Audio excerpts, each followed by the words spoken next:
Thank you, Madam Speaker. Madam Speaker, I'd like to thank the Leader of Opposition for a question.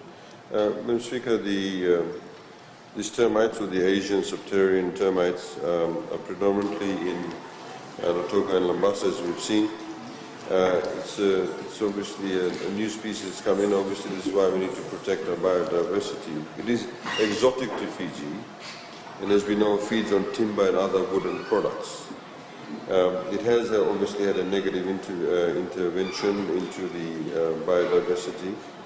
In the last 4 years, the agency that's been responsible for this, which is Biosecurity Authority of Fiji, has actually allocated in excess of $500,000 for the as part of the declaration of the areas, these specific areas, to control these termites. There's been huge levels of public awareness created. If you do go to Lautoka and places like that, you'll see that a lot of people switch off their lights at night in the evening time. That's when these termites actually come out.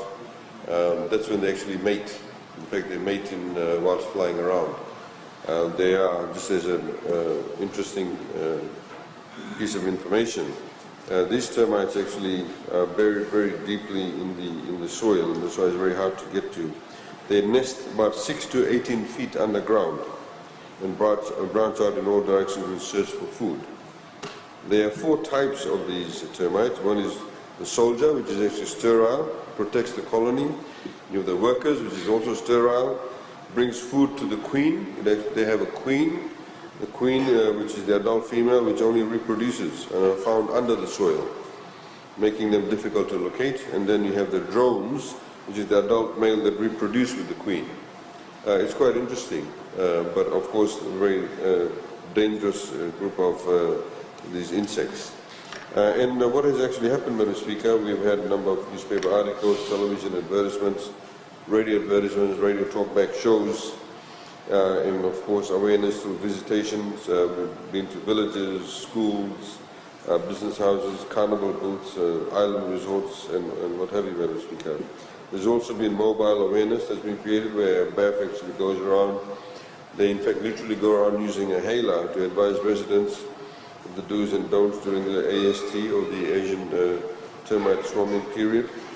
They've been to places like the Tongo, Lovu Seaside, Nekambula, Field 40, Sarubek Road, Natambua, Saru, and Tawatawa. All these are the places they've visited. Madam Speaker, you'll see, as I was mentioning, they'll switch off the lights and then people light fires outside.